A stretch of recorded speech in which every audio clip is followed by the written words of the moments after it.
Inibição, sintoma e angústia.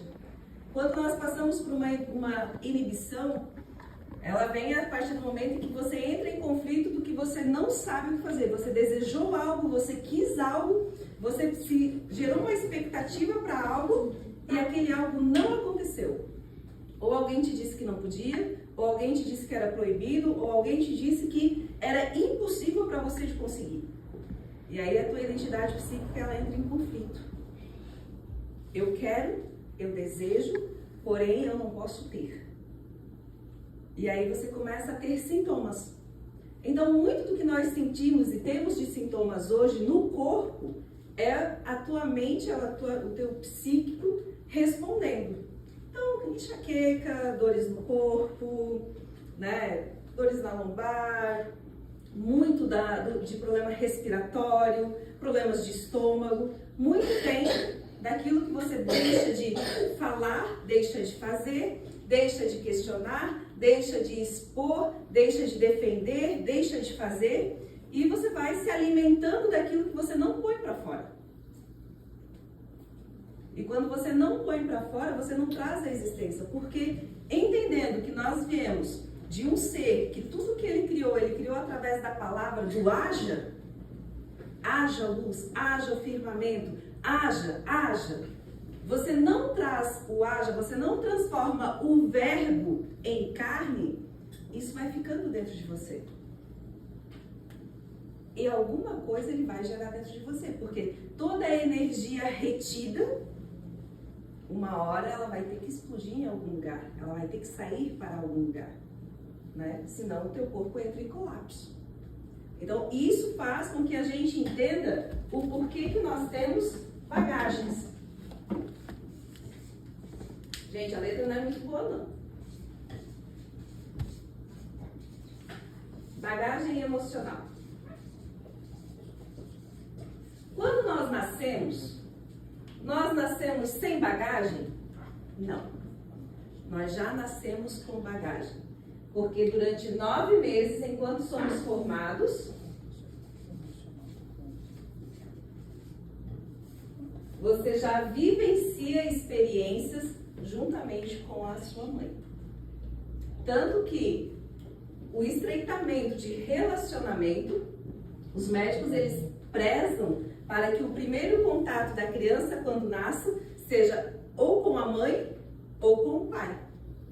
E é nítido a diferença da criança que nasce e é entregue ao pai e não à mãe. O relacionamento dela com o pai sempre vai ser mais forte do que com a mãe.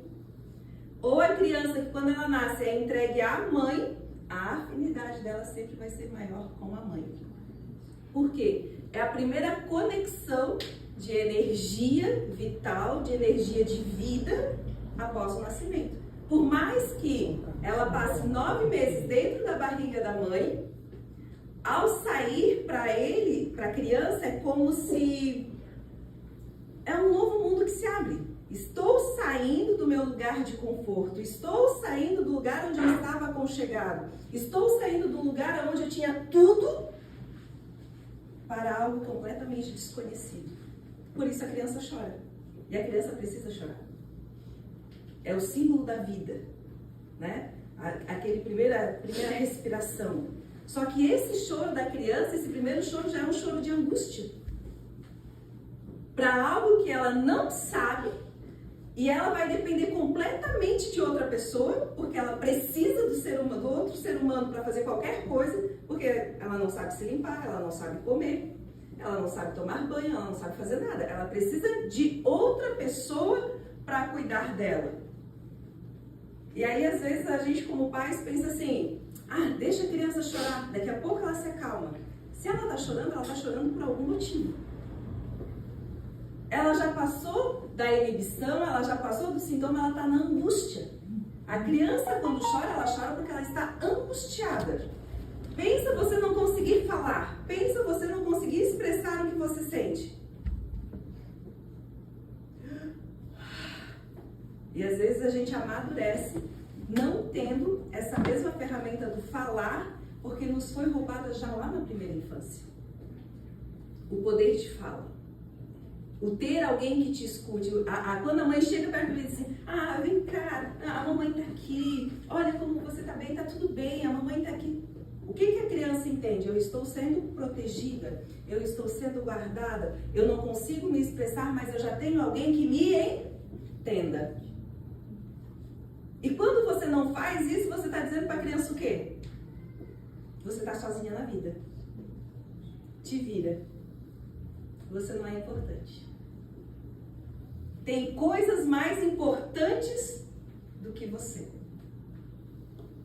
E aí, a gente já não entende porque na primeira infância, na adolescência, a adolescência mesmo é a fase em que explode, né? Há questões hormonais, questões sociais, são N conflitos que vêm a partir da adolescência, e um dos maiores espelhamentos que os pais têm com os filhos é tanto na primeira infância, é a primeira fase, e depois é a adolescência. A primeira infância é aquele sentimento do que ou eu tive ou eu não tive, ou eu sei dar ou eu não sei dar, porque nunca recebi. A adolescência é aquele momento em que você já olha e diz assim, meu Deus, achei que tinha acabado o processo, porque já está maiorzinho, já era para saber se virar, já era para saber, né? A gente já quer tentar deixar ir, a gente quer que vá, mas fica com medo. Não, vai e volta, vem e fica. E você ainda fica naquele conflito do quanto você vai cuidar, porque não é mais uma criança, mas também não é um adulto. Até que ponto eu vou? Só que esse adolescente, ele já passou dos 7 anos, que é o romper da inocência. Até os 7 anos a criança ela é inocente, né? Biblicamente falando, cientificamente falando, a criança até os 7 anos, ela não tem responsabilidade de si mesma. Agora, a partir dos 7 anos, entrando num quesito, por exemplo, religioso, se Deus que é Deus, a partir dos 7 anos, ele já te acha apto para discernir entre o bem e o mal, e a partir dali você já não é mais inocente, você tem que fazer uma escolha de fé. A ciência te diz o seguinte, tá na hora de você se descobrir. Tanto que é a fase das descobertas da criança, tudo ela quer saber por quê. Por quê? Por quê? Por que isso? Por que de onde eu vim? Por que isso acontece? Por que aquilo acontece? Por quê? Porque preciso descobrir. Preciso aprender, preciso que alguém esteja comigo e me transferindo uma bagagem de conhecimento. Porém, nós nascemos perfeitos, sem bagagem alguma. Só que diante da criação, aí nós já passamos a ter, e é bem legal ter hoje aqui minha mãe e minha filha.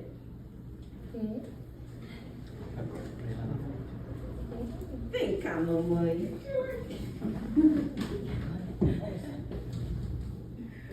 Elas vivem dizendo, por que tu carrega tanto saco de pedra?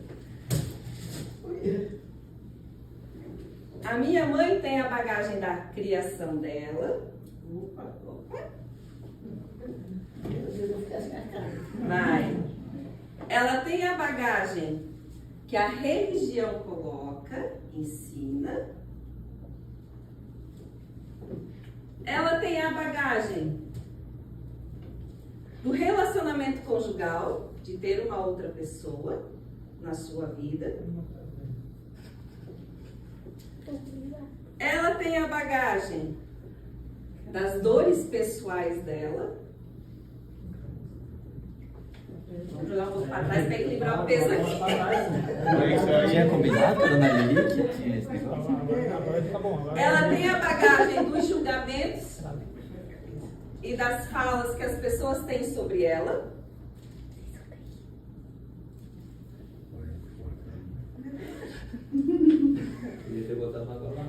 E ela tem as bagagens de dúvidas, que ela, daquilo que ela ainda não descobriu e daquilo que ela poderia viver ou deixar de viver.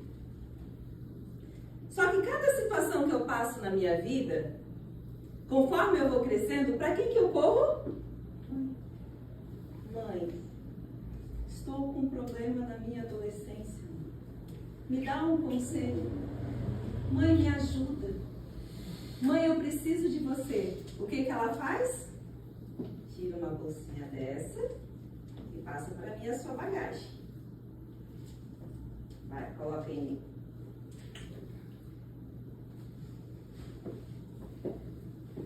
Aqui ela está colocando em mim os parâmetros, os conceitos que ela tem.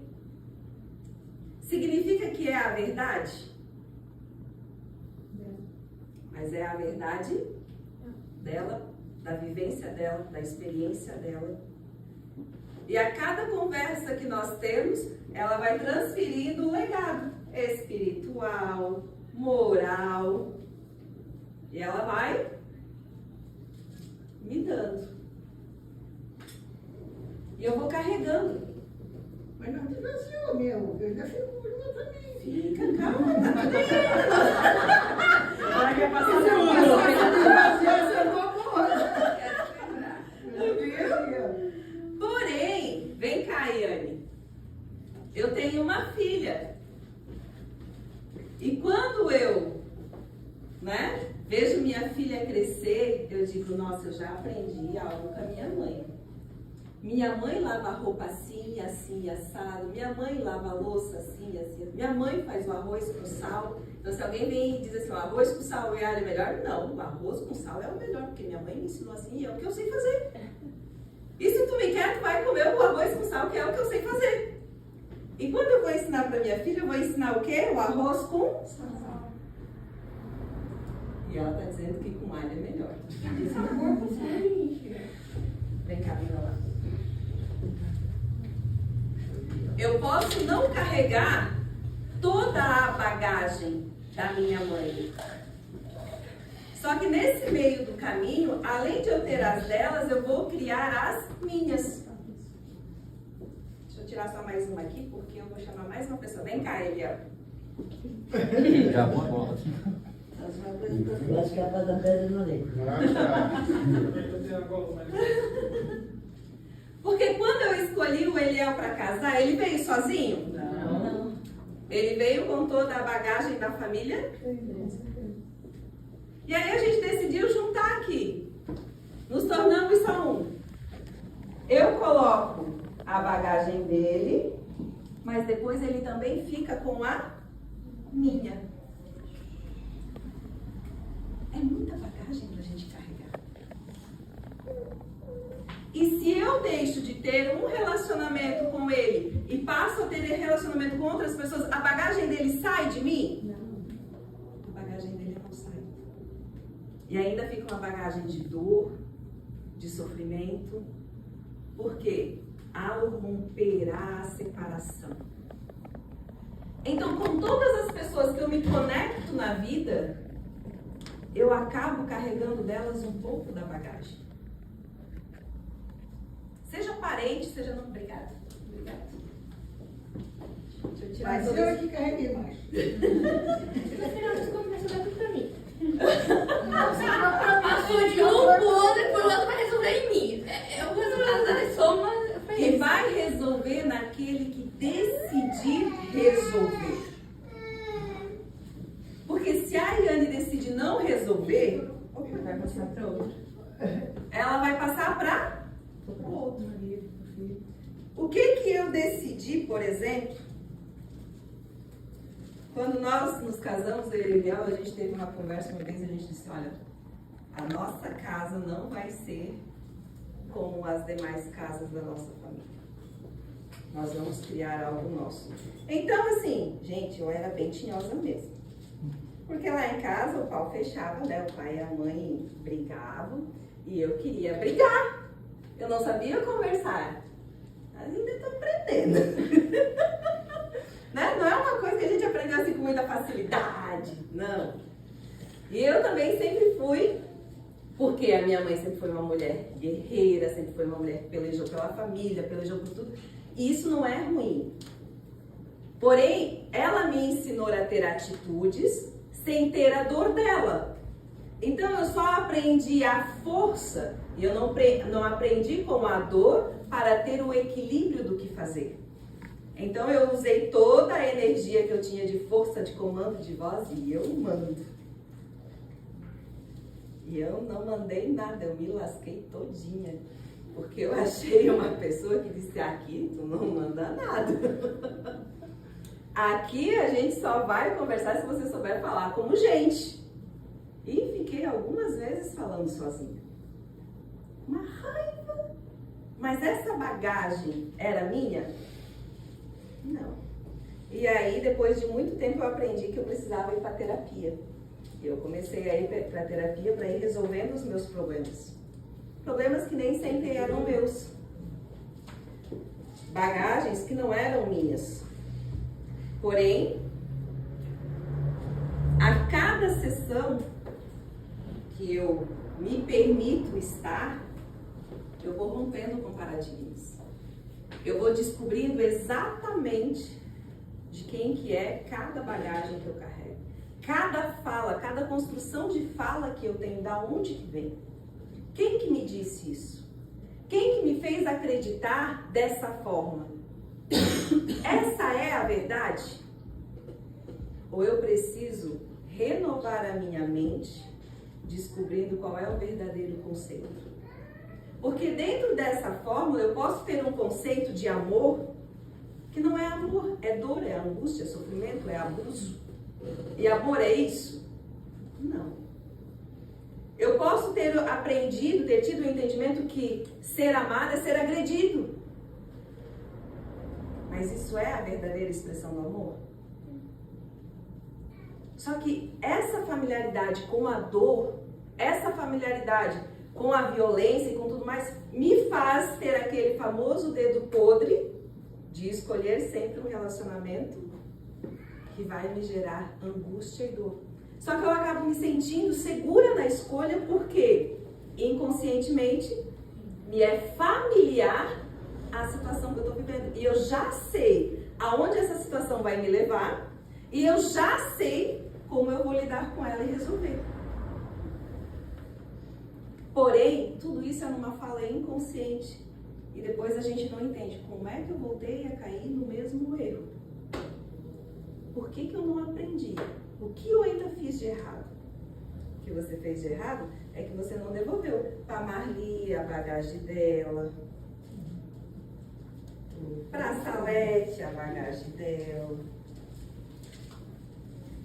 Misturou tudo agora aqui. Vamos ver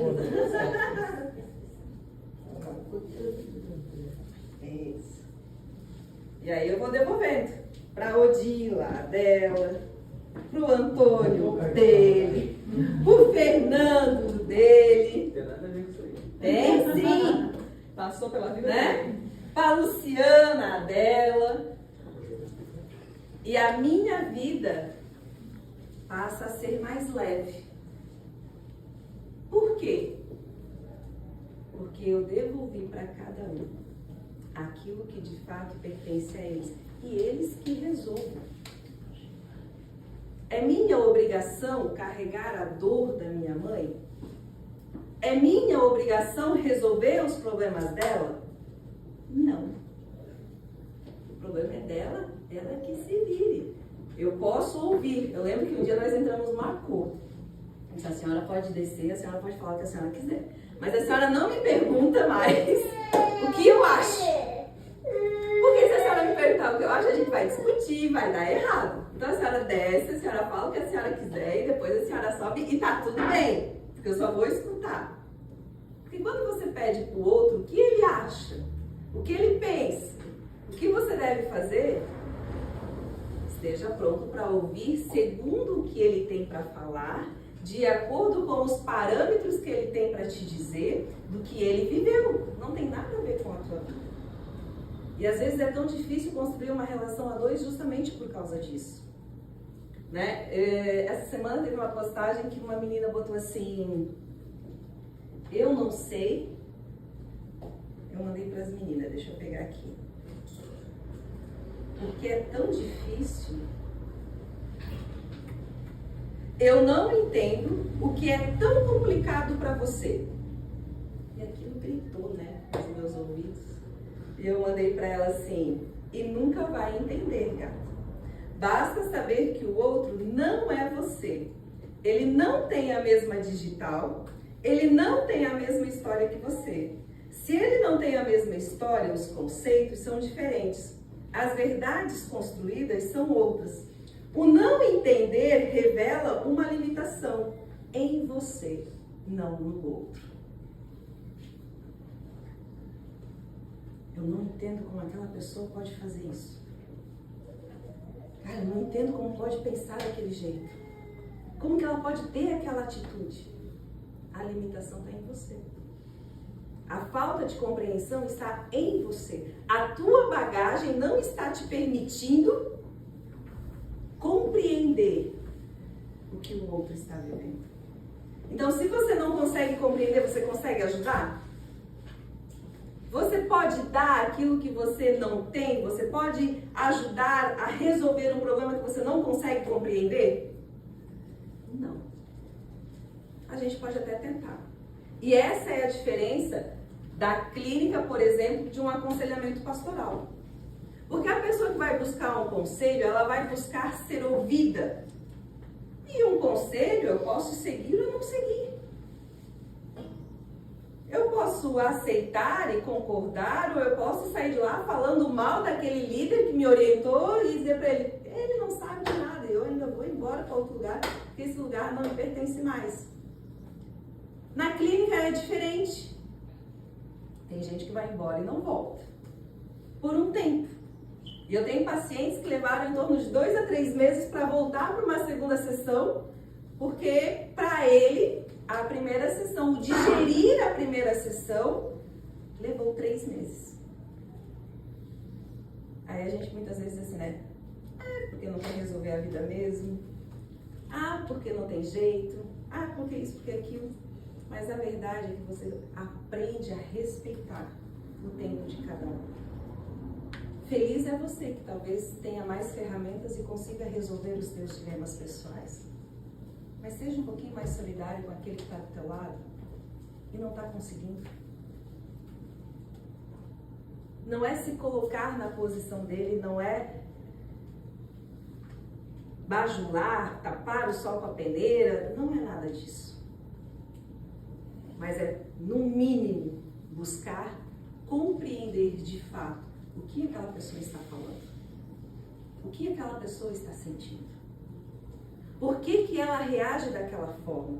O dia que eu parei para analisar a história de vida do meu pai, por exemplo, eu fiquei pensando, caramba, um menino que foi expulso de casa, que sofreu violência na rua, que usou drogas, que isso, ele ainda conseguiu constituir uma família. Ele ainda conseguiu ter filhos. Conseguiu constituir depois 2 famílias. Ter 6 filhos. O camarada se superou pra caramba. E assim, não manda eles embora como o outro fez, como os pais deles fizeram com ele. Até podem ir, mas daqui a pouco passa raiva, ele chama de novo. E ele acolhe em casa, e ele sustenta, e ele faz. Faz do jeito dele, faz, mas para ele já é um grande nível de superação. E às vezes, para que ele possa se relacionar, por exemplo, comigo, é muito difícil.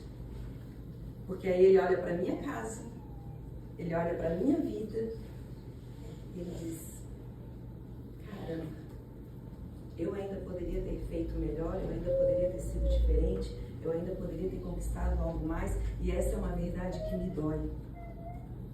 E muito do que nós vivemos hoje de distanciamento é por entender que ele não está pronto para ver a vida que nós levamos.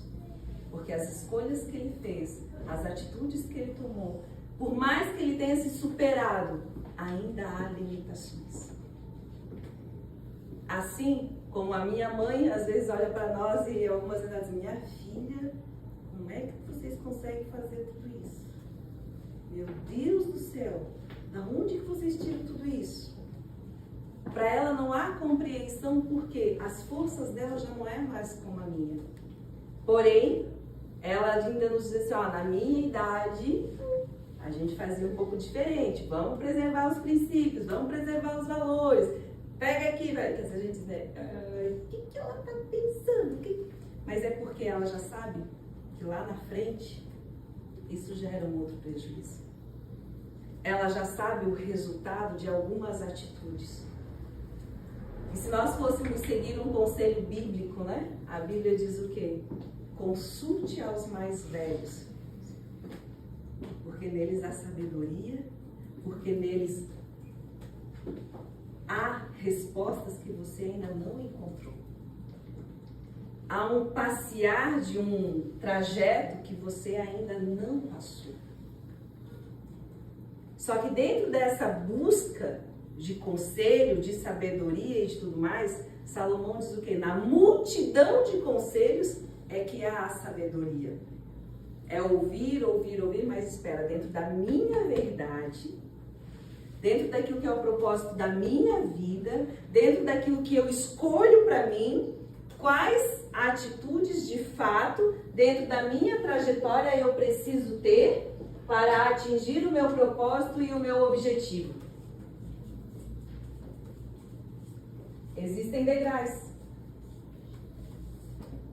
Como o Mosailton falou no início, a gente não chegou aqui hoje, nesse objetivo que nós temos, e ele não é um objetivo final, ele é mais um degrau que nós ainda pensamos em alcançar, porque a dona desse lugar é o Sarro, né?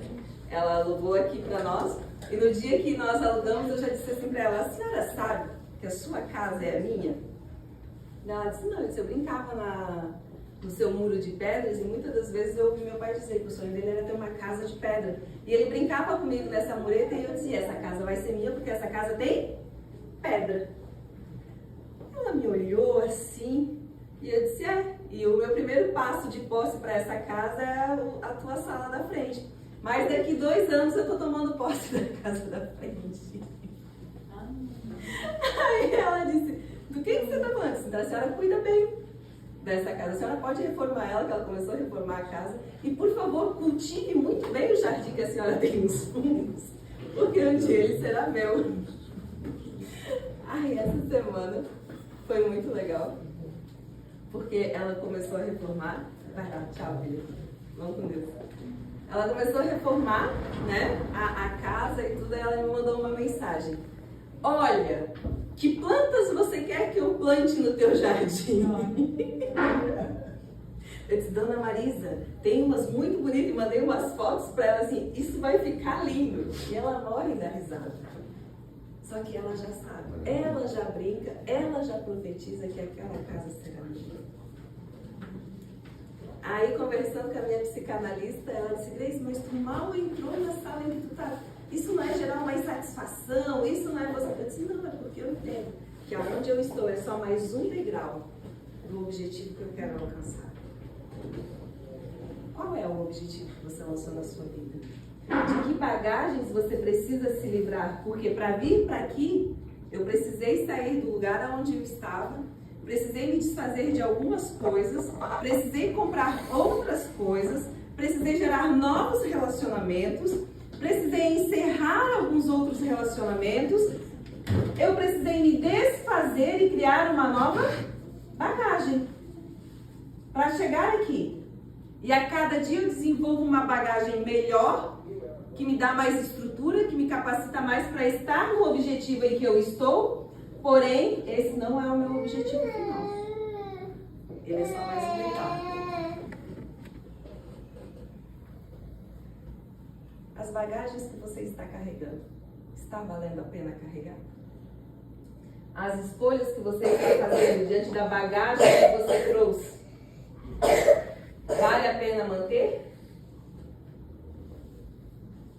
Será que não está na hora de se desfazer de alguma coisa para poder atingir novos objetivos?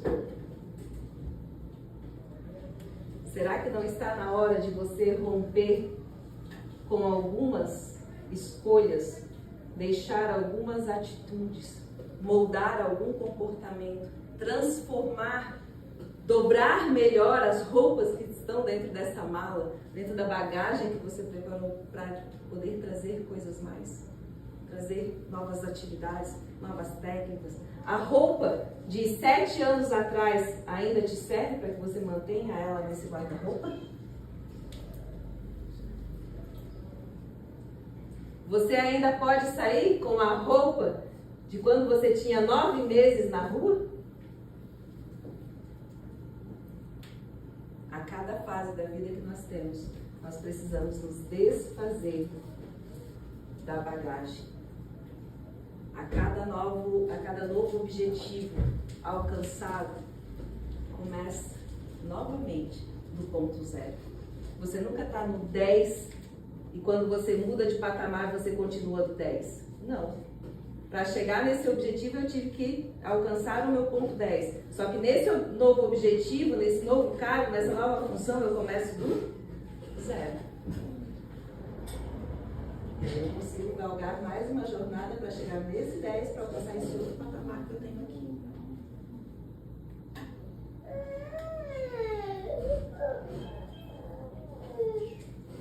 Como está a sua bagagem? Que escolhas você tem feito? Que objetivos você tem lançado? Como que você tem traçado o teu caminho? Como você tem traçado os relacionamentos? Como você tem traçado comportamentos para que você possa alcançar os objetivos que você quer, sem estar carregando as bagagens daqueles que estão à sua volta. Bagagens desnecessárias, exatamente. Que você possa sair daqui hoje avaliando o quanto da bagagem que você carrega, ela é de fato sua. Ou para quantos filhos você tem que devolver a bagagem? Chega a hora de os filhos saírem de casa. Chega a hora de os filhos irem construir as suas vidas. Chega a hora de termos atitudes, de fato, que nos elevam a um crescimento. Escolhas que temos que fazer, decisões que temos que tomar.